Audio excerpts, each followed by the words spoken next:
Assalamualaikum warahmatullahi wabarakatuh. Salam sejahtera, namo buddhaya buat semuanya. Dan halo, selamat sore. Saya sebelum mulai, saya mau ngajak teman-teman main dulu, teman-teman. Padahal ada beberapa tuh dosen saya, bahkan dosen senior saya gitu ya. Dari dulu waktu saya kuliah sudah senior. Nyuwun sewu dulu kalau dipanggil teman-teman, mohon maaf. Saya mau ajak main-main dulu sebelum kita mulai masuk ke materi. Jadi permainan ini namanya show yourself. Jadi saya minta teman-teman untuk mengetes kameranya. Bisa dinyalain nggak kameranya? Oke, permainannya gampang banget. Jadi saya akan kasih beberapa pertanyaan, nggak banyak-banyak, tepatnya 6, dan pertanyaannya juga nggak susah. Ini cuma pertanyaan tentang diri kita sendiri aja. 6 pertanyaan, kalau misalnya jawabannya iya, tolong kameranya dinyalakan, kayak sekarang. Tapi kalau misalnya jawabannya tidak, tolong dimatikan. Jadi sembunyi sebentar gitu ya. Oke, just for fun, nggak ada penilaian di sini walaupun memang ada beberapa dosen di sini ya. Tapi kalau dari saya sih nggak ada penilaian, jadi santai aja. Oke, pertanyaan pertama, apakah Anda mahasiswa komunikasi atau ex mahasiswa komunikasi? Ada yang menyalakan kamera sambil mantuk-mantuk dan kasih kode tangan. Oke, sip. Apakah Anda dosen komunikasi? Cuman Ibu Andrea ya. Oke. Oh, langsung tutup semua. Oke. Sip. Terus, apakah Anda mengakses Instagram 1 jam terakhir ini? Nah, ada yang senyum langsung. Iya. 5 menit yang lalu baru buka padahal. Oh, Bu Andrea off ya. Oke. Ada yang, beberapa yang mahasiswa tadi udah muncul lagi semuanya nih. Oke. Terus, apakah Anda baca koran setiap hari? Langsung tutup. Bu Andrea ketemu keluar lagi. Nah, ini ada sedikit perbedaan ya Bu ya. Kelihatan di sini konsumsi medianya yang generasi mahasiswa baru ini dengan generasi dosen-dosen komunikasi. Oke, terus apakah Anda saat ini masih di rumah aja? Belum kemana-mana? Ya, oke. Saya juga. Terus, apakah Anda berhasil mempelajari at least 1 skill baru selama pandemi ini? Oke, boleh dong 1 atau 2 orang share skill apa yang dipelajari selama pandemi ini? Ini deh, yang dari tadi paling aktif, Mas Bayu. Tolong di-unmute dulu dirinya sendiri. Halo. Halo, Mas Bayu. Ya, karena kerjaanku juga ke-stop karena WFH ini, jadi aku sekarang lagi ngerjain masak sih. Masak? Ya. Wah, mantap. Asik. Sama dong, aku juga belajar masak gara-gara WFH ini. Di TikTok tuh keluar semua, jadi aku coba dari TikTok itu. Asik. Semua bisa sih. Mantap. Oke, itu skill yang berguna loh, life skill yang sangat berguna. Ada kondisi apapun, kalau bisa masak, at least kita bisa menyelamatkan diri kita sendiri dan keluarga, oke? Ya. Sip, thank you ya Mas Bayu ya. Ada 1 orang lagi yang mau share skill apa yang Oke, saya Mbak Citra. Iya, halo. Halo Mbak Citra, saya Siva. Saya mau share selama WFH ini saya mempelajari skill untuk bikin podcast. Koneksi saya agak putus barusan. Oh gitu. Maaf, Bu Syifa, Mbak Syifa atau Bu Syifa? Iya, sama aja. Oh ya udah, lebih saya ini saya belajar untuk buat podcast. Keren. Terus ikut workshop penulisan juga, dan alhamdulillah sudah terbit 2 buku ISBN. Wah, keren sekali, luar biasa loh ya. Hal-hal yang mungkin nggak terjadi kalau pandemi ini tidak terjadi pada kita di kondisi saat ini gitu ya. Jadi ya itu, walaupun kondisinya buruk, kita harus cari sesuatu yang bisa disyukuri. At least kita dapat sesuatu yang baru. Oke, kalau gitu saya siap mulai deh. Saya harus panggil siapa untuk mengeluarkan slide saya? Nah, magic ya, nggak perlu manggil udah keluar. Oke, sip. Jadi hari ini saya mau cerita tentang digital family. Kalau misalnya bayangin kira-kira membesarkan atau mengasuh atau membawa keluarga atau menjalankan sebuah keluarga di tengah teknologi digital, itu kalau kita googling, itu kayak lebih banyak hal negatif sih yang muncul. Entah itu cerita tentang anak kecanduan game, entah itu cerita tentang kekerasan yang tadi Bu Andrea sudah ungkapkan dalam rumah tangga, entah itu cerita tentang susahnya membagi waktu antara kerja dengan rumah tangga dan sebagainya gitu ya. Tapi saya juga mau coba ceritakan kalau itu bukan satu-satunya alternatif, karena bisa ada alternatif lain. keluarga saya sendiri, bahkan sebelum ada anak, itu sejak 2013 udah separuh WFH. Jadi suami saya kebetulan pekerjaannya unkonvensional, udah agak lama pekerjaannya itu nggak konvensional. Jadi 2013 dia adalah game designer, dia sudah WFH waktu itu. Karena dia bekerja di perusahaan asing waktu itu. Headquarter perusahaannya itu di Amerika. Jadi dia kerja dari Indonesia. Udah ngerasain WFH dari 2013. Walaupun waktu itu saya masih bekerja di kantor dan datang ke kantor setiap hari gitu ya. Nah, sejak 2017 saya punya anak, otomatis satu keluarga itu di rumah saja. Ya WFH atau SFH atau apapun namanya, kami semua bertiga di rumah aja. Gitu, sampai hari ini. Jadi ketika 2020 ini, tiba-tiba banyak temennya nih, bukan sendirian, bukan kami aja nih satu keluarga yang nggak pernah kemana-mana, tapi ternyata banyak orang lain yang mengalami hal yang sama. Nah, buat beberapa orang kan ada yang seperti Bu Andrea bilang, diawali dengan honeymoon period, ada juga yang dari awal sudah rungsing, bingung gitu ya, gimana caranya menjalankan keluarga dengan kondisi kayak gini. Ada juga yang masih santai gitu, tergantung kondisi dari keluarganya masing-masing.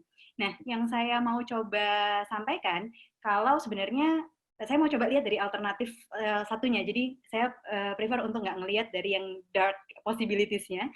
Saya mau coba untuk nunjukin kalau ada loh positive possibilities yang bisa terjadi dengan keluarga yang memanfaatkan digital technologies. Karena keluarga saya sendiri berusaha untuk melakukan itu, gitu ya. Oke, boleh turun slide-nya? Bukan slide kali, apa PDF, whatever. Nah, sebelum saya mau masuk ke materinya saya nanya lagi nih ke yang semua yang ada di sini.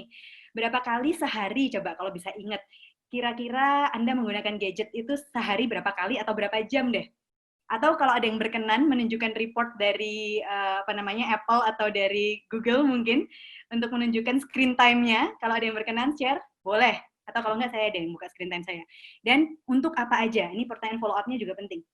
Untuk apa aja pakai gadget itu? Ada yang mau nyoba nggak? Kalau nggak saya share punya saya sendiri. Ya udah, screen time. Nah, ini screen time saya nih. Average sehari 2 jam 17 menit. Kelihatan ya? 2 jam 17 menit. Anissa, itu gede atau kecil Anissa? Nggak apa-apa, saya penasaran aja. Reaksi kamu artinya apa? 2 jam 14 menit. Terus mau lihat saya ngapain aja di screen time? See all activity, oke? Okay? Nah, aktivitas pertama yang memakan paling banyak waktu, surprisingly, WhatsApp. Jadi saya banyak banget menghabiskan waktu balesin message orang ternyata. Terus yang kedua, Instagram. Nah, ngapain saya di Instagram? Stalking-stalking temen ya? Atau ngeliat-ngeliat fotonya orang? Nah, itu nanti saya cerita juga. Jadi, itu saya, dan mungkin teman-teman juga, ya, karena pertanyaan ini bisa mulai ngecek kira-kira berapa jam sih sehari waktu yang teman-teman habiskan di gadget atau di app atau di HP teman-teman, dan untuk apa aja gitu ya. Itu kita kita anchor, kita simpan untuk nanti terakhir. Oke, ini yang tadi saya cerita ya. Jadi walaupun saya cerita tadi kami sekeluarga itu sudah di rumah aja dari 2013 relatif atau 2017, tapi sejak pandemi ini lebih benar-benar di rumah aja. Kalau dulu memang pekerjaannya di rumah, tapi kami masih keluar-keluar, kayak masih ke mall, masih jalan-jalan, masih ke swalayan buat belanja dan ngapa-ngapain gitu ya. Tapi tentunya sejak bulan Maret pandemi, kami benar-benar di rumah aja. Itu benar-benar nggak kemana-mana sampai hari ini. Kalaupun kemana-mana, keluar itu paling manasin kendaraan, supaya kendaraannya juga nggak rusak gitu, karena diparkir terus selama berbulan-bulan gitu ya. Tapi itu nggak keluar dari kendaraan, dan itu pun pakai masker segala macam kayak gitu. Nah, tapi walaupun di rumah aja, ternyata banyak sekali aktivitas, justru jauh lebih banyak aktivitas yang kami lakukan berdua. Maksudnya suami saya dan saya, ya anak saya juga, karena sebelum bulan Juli ini dia nggak sekolah gitu.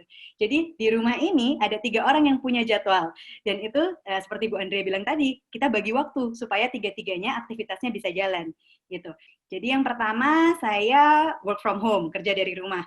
Yang saya kerjain atau hal yang saya lakukan ketika saya bilang sama anak, nah kamu sama papa dulu ya, soalnya mama mau kerja. Itu biasanya 2. Yang pertama hal-hal kayak gini nih, webinar atau IG live atau variasi yang lainnya, pokoknya sesuatu yang sifatnya online, atau meeting sama orang, atau apalah ya, pokoknya sifatnya ngomong sama laptop. Pokoknya anak saya taunya ngomong sama laptop gitu ya. Nah itu props yang saya pakai bisa laptop, bisa HP, bisa ada kadang-kadang perlu ring light, kadang-kadang saya pernah bikin kayak storytelling gitu, di mana saya harus pakai puppet, mana ya, kayak gini, pakai puppet, sama ini di foto juga ada, pakai puppet saya harus nyanyi, dan saya harus baca skrip Jadi yang terjadi belakang layar tuh kayak gitu. Ada satu iPad yang nangkring di meja mainan anak saya itu adalah tools untuk muter musik. Lalu satu laptop itu tools untuk baca skrip. Lalu ring light itu adalah tools untuk menggantung HP saya, di mana saya harus merekam diri saya di situ, IG Live, dan yang di kiri ada mainan-mainan itu tools yang saya pakai sebagai props untuk storytelling yang saya lakukan. Nah, yang melakukan semua itu adalah saya sendiri. Jadi tangan itu kayak gurita, kemana-mana gitu ya. Sesinya cuma 30 menit, 15 menit, atau 1 jam. Tapi ya itu kerasa banget, karena kalau di dunia offline atau sebelumnya, konten kayak gitu tuh kita bisa buat at least 2 atau 3 orang. Jadi gerakannya nyantai kan. Satu orang fokus di hosting misalnya, satu orang fokus di nyanyi, satu orang fokus di technical staff-nya. Jadi nggak ada yang namanya satu dikerjain satu orang ngerjakan semuanya. Nah, tapi new normal ya gimana lagi? Kaminya nggak keluar rumah, semuanya dilakukan dari rumah, ya yang dilakukan ini. Yang kedua, saya juga jualan online, jadi Balita ini punya online shopping. Dan awalnya itu dikerjakan, waktu di awal pandemi, dikerjakan orang lain di kantor, di Dear Astrid tadi. Kami punya kantor di situ, di Jalan Ciliwung. Itu masih terima appointment ya, buat yang mau datang, tapi by appointment. Dapat dikit-dikit promo, nggak apa-apa. Nah, itu, mau ngomong apa tadi ya? Nah, dulunya dikerjakan orang, tapi karena ngawasinya susah, dan akhirnya ada sempat kejadian di mana hari itu pas lagi rame, ada 3 paket tertukar, yang harusnya satu si A dikirim ke B, B dikirim ke C, C dikirim ke A, mati dah. Jadi akhirnya kita putuskan untuk ya sudah, barang ditaruh di mobil sebagian. Jadi gudang saya sekarang mobil, setiap hari yang lakukan pembungkusan itu saya sendiri, terus ada orang yang pick up. Jadi kurir datang ke rumah setiap setelah maghrib, terus dia akan pick up paketnya. Nah, ini juga membuat saya sadar ternyata sekarang jualan itu seperti itu gitu. Kita punya online shop, yang jual ini nggak pernah ketemu sama yang beli itu juga nggak tahu gimana caranya barangnya disiapkan. Dia juga nggak tahu kalau barangnya itu tidur di mobil selama berminggu-minggu mungkin sebelum sampai ke rumahnya dia. Dan ya gitu, yang jual nggak pernah keluar rumah. Kurirnya datang sendiri, barangnya saya bungkus. Kalau saya kehabisan plastik, lakban dan segala macam, saya juga tinggal beli online. Jadi semuanya dikirim ke rumah seperti itu. Next, boleh bawahnya. Lainnya lagi, ya ini webinar-webinar dan variasinya yang pernah saya lakukan. Saya pernah collab sama sekolah di Jakarta, namanya The Learning Castle. Ini kami bikin puppet show. Jadi kita cerita tentang storytelling, kita cerita tentang, pertama dari teorinya dulu, kenapa kok anak-anak tuh perlu difamiliarkan sama kegiatan membaca. Terus kita bagi tekniknya, gimana caranya supaya orang tua itu bisa bercerita atau membaca dengan menyenangkan, supaya anak-anak jadi suka buku, gitu, supaya jadi suka baca. Nah, terus di akhir sesi, saya sama salah satu gurunya, kita bikin kayak puppet show, pakai layar Zoom. Jadi, cuman berdua yang muncul, terus ya udah kita mainan puppet show gitu di di satu layar itu. Itu experience baru buat kami semua karena beberapa hal yang dipelajari secara teknikal kami belajar untuk ngatur-ngatur screen-nya Zoom. Artinya kadang kita bisa full, kadang-kadang bisa cuma 2 orang, yang lain dipindah ke ruangan attendees. Jadi yang namanya partisipan tuh nggak kelihatan dan nggak boleh ngapa-ngapain, nggak bisa ngapa-ngapain kecuali diizinkan. Dan ya gitu, jadi kita belajar teknikalnya, kita belajar itu, kita juga belajar ngesingkan gaya dan suara dan semuanya ya, emosi ketika kita lagi perform lewat platform yang seperti ini, yang sebenarnya membuat koneksi emosi itu lebih susah untuk tercapai gitu ya. Terus ini yang bawah kiri, ini saya cerita tentang saya juga lupa. Saya cerita tentang membaca lagi sih kalau nggak salah. Read aloud.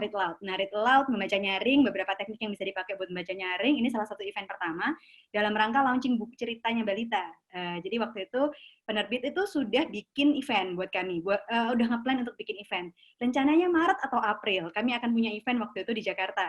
Nah, kok ya pas Maret atau April itu kondisi lagi orang lagi panik-paniknya kan, dan semua event itu di-cancel.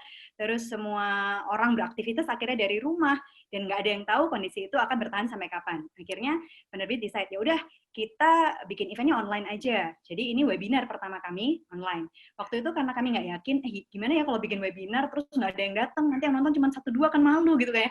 Akhirnya ya udah nontonnya live aja dari websitenya. Jadi mereka kita yang di Zoom itu hanya moderator dan saya. Lalu istilahnya kayak ditembakkan gitu ke Zoom, ke siapa bilang, sama ke Facebook.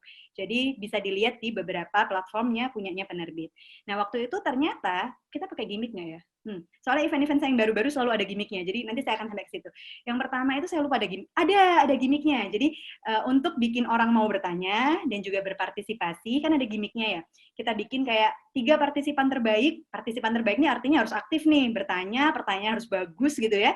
Itu bakalan kita kirimin hadiah. Nah, ternyata dengan metode kayak gitu, ini event pertama saya ini, metode kayak gitu, itu yang nanya tuh banyak banget. Orang-orang yang biasanya, aduh nonton aja males gitu kan, itu nanya gitu. Dan stay dari awal sampai akhir. Wah, hebat. Akhirnya kita milih 3 partisipan terbaik itu dan kita benar-benar kirimin hadiahnya.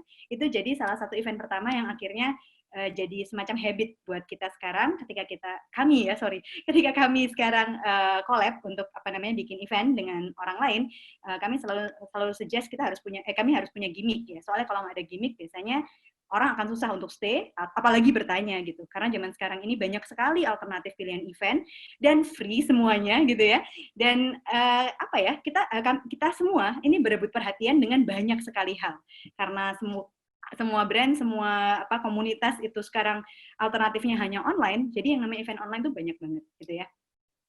Terus yang bisa dilakukan lagi dari online, ini yang sebelah kanan bawah ini launching buku kedua, itu bikin seminar sama psikolog tentang multiple intelligence. Jadi buku saya itu buku cerita yang kami terbitkan pakai brand Balita yang saya tulis, itu cerita tentang 9 tipe kecerdasan anak. Jadi masing-masing kecerdasan di breakdown dalam cerita yang relatable ke anak-anak dan orang tua gitu. Jadi harapannya orang tua itu bisa lebih familiar kalau yang namanya anak cerdas itu bukan cuma anak yang jago menghafal, jago berhitung, udah bisa nulis sebelum waktunya, bisa ngomong sebelum waktunya kayak gitu-gitu, tapi ada aspek lain di dalam baik itu kognitif, afektif maupun behavioralnya anak itu yang bisa diamati, dan itu bisa jadi adalah potensi kecerdasan tertentu di anak itu gitu.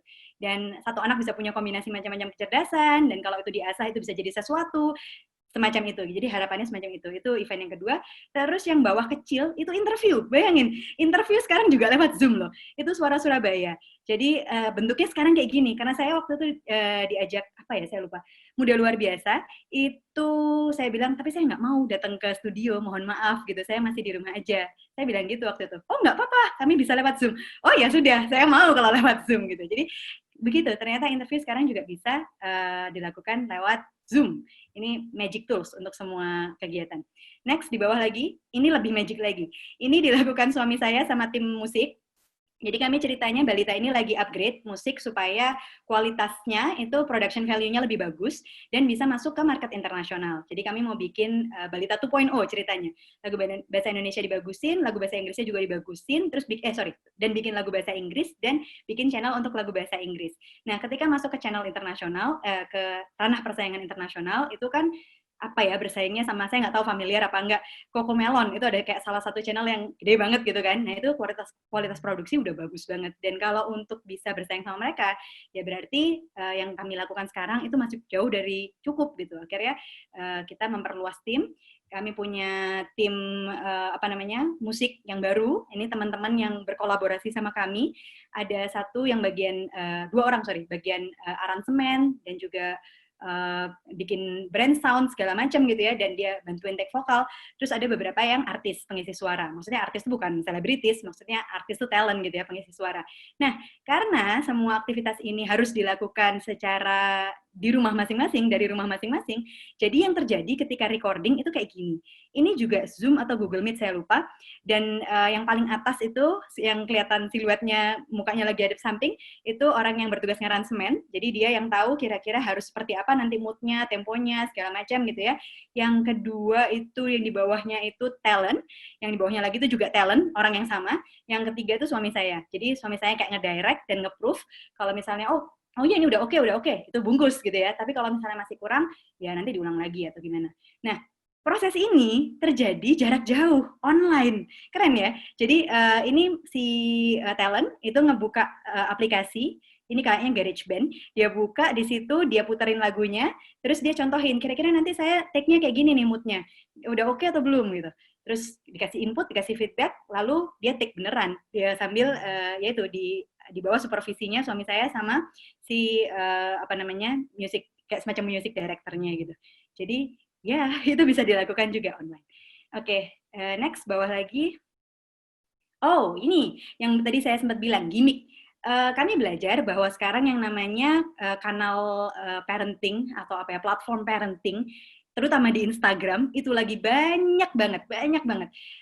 Dan beberapa itu disupport sama brand yang sangat besar. Jadi kami mau compete sama mereka tentu saja ngos-ngosan gitu kan, karena supportnya, budgetnya itu jelas-jelas nggak main-main gitu. Nah, salah satu cara supaya event-event kami bisa menarik buat audiens, buat followers, itu biasanya gimmick. Nah, gimmick itu yang paling mudah itu dalam bentuk giveaway gitu kan. Tapi saya pribadi kurang suka giveaway yang orang nggak ngapa-ngapain, maksudnya cuma disuruh nge-like, follow, komen sebanyak-banyaknya, terus dia dapat. Saya kurang suka yang kayak gitu. Jadi kalau saya punya barang, lebih baik saya bikinkan event, orangnya disuruh ikutan, lalu kalau dia udah ikutan, dia harus nanya, dia aktif, dia bagus, baru nanti 3-5 orang kita menangin, dikirimin hadiahnya. Ongkir nggak apa-apa saya yang tanggung, karena saya anggap itu adalah cost perubahan cost kalau di zaman dulu sebelum pandemi yang namanya cost untuk bikin event itu berarti sewa tempat, terus hire MC gitu ya, terus dekor dan segala macam, ya anggap aja ongkos kirim itu cost untuk bikin event sekarang semasa pandemi, dan itu ternyata jauh lebih murah daripada bikin event offline gitu kan. Cuman seperberapanya sih, paling tiga hadiah itu, kalaupun itu ngirimnya ke, barusan saya ngirim ke Palembang, itu cuma 34.000. Jadi kalau 3 orang yang menang dari Palembang, itu 90.000 saya ngirimnya dari rumah. Jadi itu kan murah banget gitu, dibandingin sama perceived benefit yang saya dapat, atau yang Balita dapat dari yaitu dari giveaway, atau dari kita membagikan hadiah untuk orang yang berpartisipasi itu. Nah, awalnya kami belum bisa collab sama banyak brand. Jadi orang pertama yang support kami itu adalah teman-teman sendiri. Jadi untuk event yang pertama itu yang saya launching buku dan saya bikin webinar sama penerbit, itu yang support, ini kakak kelas komunikasi dari Ladang 5, ini yang paling kanan. Ladang 5 sama ada Parent University, itu juga sebenarnya sesama platform parenting, tapi kami cukup dekat, jadi ya waktu itu support dari mereka. Lalu setelah dilihat ternyata viewersnya lumayan, yang datang juga lumayan, yang nanya juga lumayan, jadi engagementnya juga cukup baik. Akhirnya itu yang kami pakai buat bahan atau dasar buat nge-propose event berikutnya gitu ke brand-brand lain. Nah, saat ini posisinya udah nggak susah buat kami kalau untuk dapat produk. Bahkan dari situ kami juga tahu, ternyata brand yang punya produk consumer goods itu juga butuh platform-platform seperti kami, terutama di masa pandemi ini. Karena terutama kalau mereka mau launching suatu produk baru. Kalau dulu kan mau launching produk, mereka bisa sewa tempat di mall, bikin event gede-gedean, pasti ada aja orang yang lewat dan nyoba produknya, atau mungkin bahkan beli gitu. Nah, saat ini kesempatan untuk melakukan itu ternyata juga jadi berkurang buat mereka, dan mereka perlu penyaluran lain gitu, perlu channel lain untuk melakukan itu. Jadi ketika ada komunitas yang bisa menjanjikan mereka audiens yang sama karakteristiknya dengan produk mereka, itu simbiosis mutualisme sih. Buat komunitasnya, kalau kami kan ya semacam komunitasnya gitu, lalu buat brandnya itu sendiri gitu. Jadi ya itu, silakan. Ini juga mungkin insight menarik buat komunikasi UNER, karena saya juga tadi ceritain Mas Iga sedang bikin webinar berseri gitu kan. Jadi mungkin bisa mulai dari kakak-kakak angkatan saya atau angkatan saya atau siapapun lah ya, dari mahasiswa, dari alumni yang punya brand-brand sendiri untuk support produk. Ya pastinya itu tadi harus ada kesamaan audiens. Kalau saya mau support produk, tapi saya nggak tahu cocok apa enggak gitu kan. Emangnya mahasiswa mau dikasih boneka? Kan belum tentu gitu kan. Jadi ya itu, kalau misalnya ada kecocokan saya welcome, tapi kalau enggak, menurut saya jangan dipaksakan, karena ya itu tadi akan malah jadi kurang pas buat brandnya kedua belah pihak gitu. Oke, next. Oh ya, jadi yang saya pelajari baru dari situ, networking sama orang, belajar PDKT tipis-tipis sama orang, belajar ngomong saya butuh apa, kamu butuh apa, belajar nego kayak gitu. Itu ternyata terjadi malah dari rumah waktu dalam kondisi pandemi begini. Oke, tarik napas dulu dikit. Yang kedua, yang dilakukan juga dari rumah, itu anak saya per Juli kemarin mulai bersekolah. Tapi saya nggak akan bahas banyak lah ya tentang ini. Kalaupun saya bahasnya hanya dari segi saya sebagai orang tua. Karena nanti saya yakin Mas Buki akan bahas jauh lebih detail, dan dari sisi yang jauh lebih serius daripada saya. Nah, tolong turun lagi dong untuk slide-nya. Oke, jadi secara umum kegiatannya sekolah anak saya itu ada 2 jenis, mungkin juga mahasiswa sama aja sih sebenarnya, sinkronus, asinkronus. Sinkronus tuh kayak yang sekarang gini, nge-zoom atau pokoknya kegiatan bareng-bareng, ada jadwalnya, on time gitu. Terus juga asinkronis. Asinkronis berarti tugasnya ditaruh di suatu tempat. Kalau di sekolahnya anak saya dia pakai Moodle, lalu orang tua disuruh membantu anaknya untuk mengakses tugasnya, ngajak anaknya nonton bareng videonya, terus ngerjakan tugasnya, terus submit, gitu ya. Nah, saya sih ngerasa ya, kalau saya harus sekolah beneran bulan Juli ini, mungkin saya banyak telatnya loh. Soalnya sekolah anak-anak itu pagi banget masuknya, jam 8, jam 9 pagi. Nah, kalau sekolah dari Zoom, itu saya rasa salah satu yang menyenangkan sekali adalah saya sempat bangun tidur tuh, saya sempat leha-leha sama anak saya main-main dulu, masak, lalu saya masak buat seharian, karena saya cuma mau ngedapur 1 kali 1 hari, jadi masak buat sarapan, makan siang, sampai sampai makan sore, itu saya rapel di pagi hari, lalu setelah itu 5 menit sebelum kelas mulai, saya ajak anak saya mandi, ayo mandi yuk, mandi, gitu, jadi dia selalu mengikuti Zoom dengan rambut basah, gitu ya, jadi itu saya rasa salah satu keuntungan yang nggak terjadi kalau kondisinya nggak kayak gini. Terus lainnya yang untuk asynchronous session, anak saya kayaknya jadi belajar bikin konten sih, sedikit banyak. Maksudnya paling nggak di level dia ya. Dia belajar kalau dia bikin sesuatu, saya video, dia harus gimana, terus waktu video editing itu saya ajak dia biasanya. Setelah saya selesai potong-potong-potong, saya biarin dia untuk masukin stiker atau apa gitu ya, pakai aplikasi yang ada di HP. Udah selesai, kita upload bareng, ya beres. Kamu mau mainan sekarang boleh. Pokoknya tugasnya udah selesai. Oke, itu sekolah dari rumah. Next. Saya juga belajar melakukan hal lain dari rumah, seperti yang baru-baru ini terjadi, baru 1 bulan, exercising. Saya tuh nggak suka banget olahraga, saya nggak suka berkeringat, tapi saya kebetulan punya masalah di badan. Saya punya masalah postur, yang ternyata nama medisnya tuh skoliosis, jadi tulang punggung tuh agak gini ya, agak miring gini. Jadi saya nggak bisa support badan saya dengan tegak, dengan postur yang bagus atau benar, itu untuk waktu yang lama. Dan tadinya saya kira itu faktor keturunan, tadinya saya kira itu faktor yang nggak bisa diperbaiki, atau bahkan faktor kemalasan saya pribadi, karena nggak mau mensupport diri saya dengan lebih baik.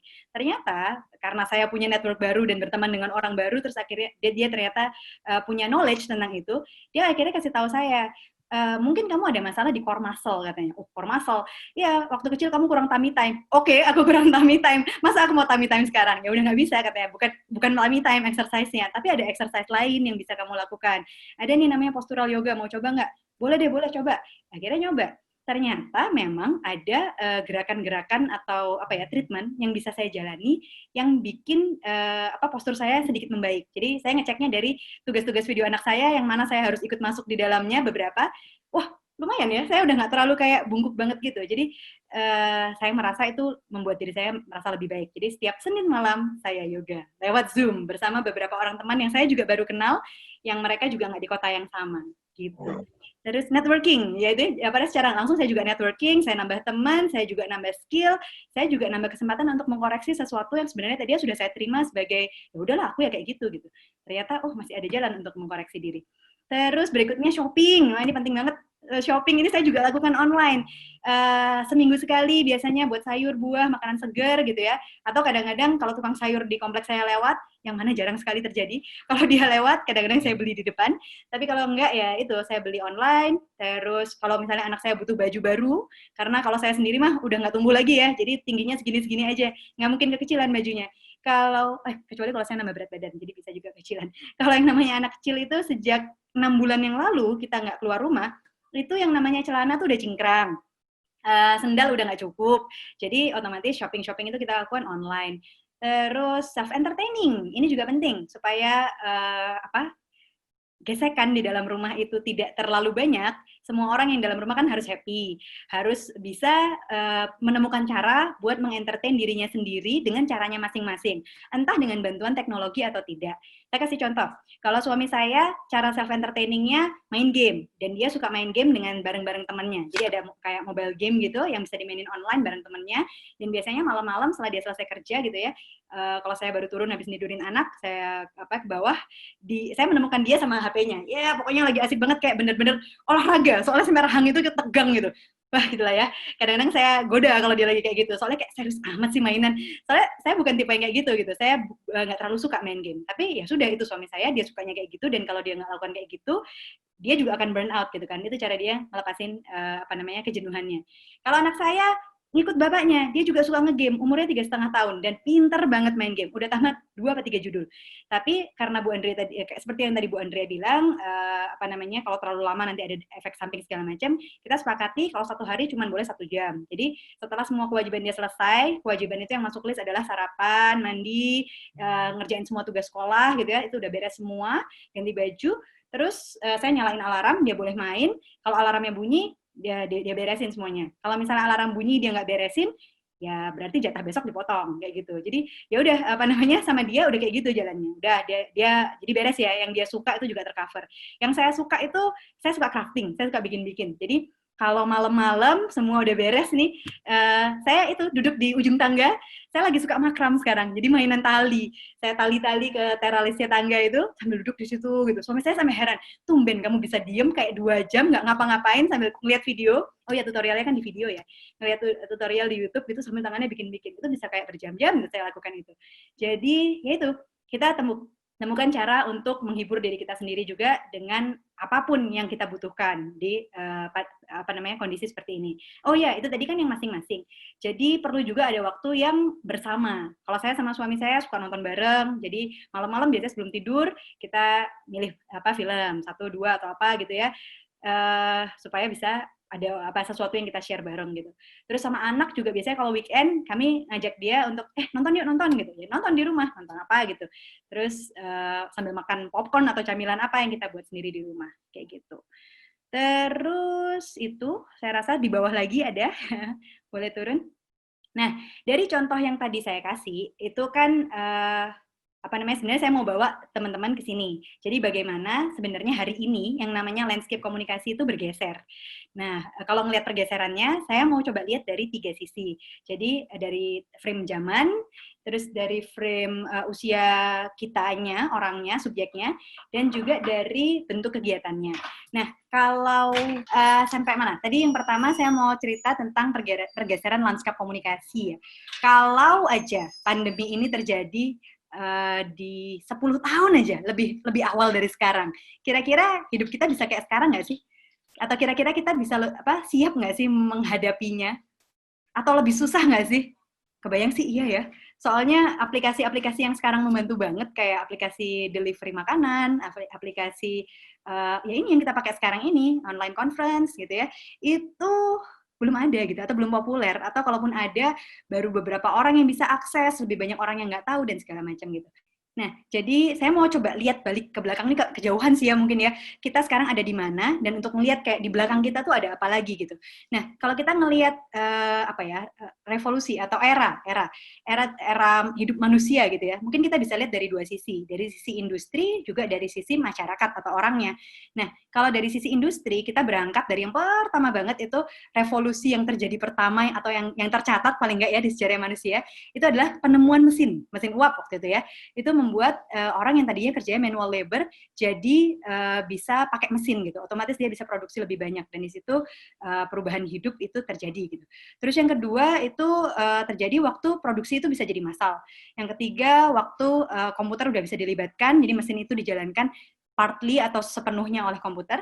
Dan yang keempat itu ketika internet masuk. Jadi yang terjadi sekarang ini, mesin-mesin dan manusia di seluruh dunia itu bisa connected lewat internet.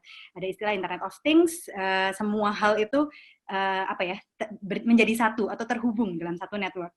Itu sekarang kita di situ.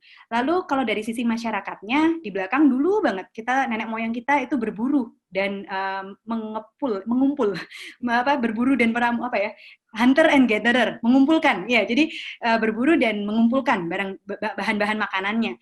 Mereka nggak menetap, mereka pindah-pindah terus. Jadi kalau di satu tempat ini makanannya udah habis gitu ya udah pindah lagi. Terus mereka berburu lagi, wah ikannya habis, ya udah pindah lagi. Wah berburu lagi, waduh di sini pertaniannya lahannya udah kita rusak semua, habis, pindah lagi gitu. Nah ketika akhirnya mereka berhasil bikin tools, mereka akhirnya jadi masyarakat agraris, belajar bertani. Bukan cuma ngambil, tapi mereka juga nurture, memelihara supaya bisa dimakan terus dan sustainable. Lalu setelah itu mereka belajar bikin mesin. Nah masyarakat industri ini mungkin hasil dari atau masyarakat yang menghasilkan revolusi mekanisasi itu. Lalu setelah itu masyarakat informasi yang sebelumnya kita atau saat ini kita sedang jalani, dan yang menjadi tujuan kita adalah masyarakat pintar atau smart society. Ini kemarin yang mencetuskan Jepang. Perdana Menteri yang baru saja resign ya, mencetuskan bahwa untuk bisa survive di tengah era revolusi industri yang sekarang ini, manusia, bukan hanya Jepang atau bukan hanya Indonesia, manusia itu perlu ngambil kendali supaya bisa memanfaatkan teknologi yang ada hari ini untuk mencapai kehidupan yang jauh lebih baik, gitu kan? Soalnya kan kita banyak banget dengar cerita tentang AI take over gitu ya, atau kita yang akhirnya jadi nggak kepake karena atau kita nggak bisa punya lapangan kerja lagi karena semuanya sudah diambil sama AI gitu atau robot gitu, karena mereka nggak bisa sakit, nggak bisa capek, mereka sempurna, nggak punya flow, nggak punya emosi gitu. Sedangkan kita penuh dengan semuanya itu gitu. Nah, tapi ternyata Jepang mencetuskan ide bahwa nggak boleh kita kayak gitu. Kita nggak boleh kehilangan kemanusiaan kita harus jadi leadernya dari revolusi industri yang terjadi saat ini. Kayak apa tuh realisasinya? Kayak gini kurang lebih. Jadi dari industri 4.0 itu kita punya banyak hal atau kita jadi familiar sama beberapa istilah ini. Internet of Things, Artificial Intelligence, Big Data, Cloud Computing, Nanotechnology, Robot, Automation. Kalau ada yang nggak ngerti, silakan di Google aja, biar nggak kelamaan. Soalnya saya yakin nggak susah nyari artinya. Dan mungkin teman-teman jauh lebih update sama saya tentang perkembangan masing-masing hal. Lalu berikutnya dari segi society. Mbak, mohon maaf waktunya udah habis tuh kan. Oke, ya udah kalau gitu saya selesaikan di slide ini ya. Oke, dari segi society kita harus bisa sampai di suatu penerimaan bahwa kita sekarang nggak bisa hidup di dua dunia. Kita harus bisa hidup di dunia online dan juga offline. Itu dua-duanya nggak terpisahkan. Lalu kita harus bisa nge-apply teknologi yang ada di sekitar kita untuk mencapai kualitas hidup yang lebih baik, dan kita harus sadar kalau kontrolnya itu di kita. Jadi kita bukan sesuatu yang dikontrol oleh teknologi, tapi kita yang bisa memanfaatkan mereka untuk mencapai kehidupan yang jauh lebih baik. Oke, kurang lebih kayak gitu. Mohon maaf ya, saya kurang pay attention, kurang mematuhi time managementnya. Iya, nggak apa-apa Mbak, nggak apa-apa. Maaf ya Mbak. Ya.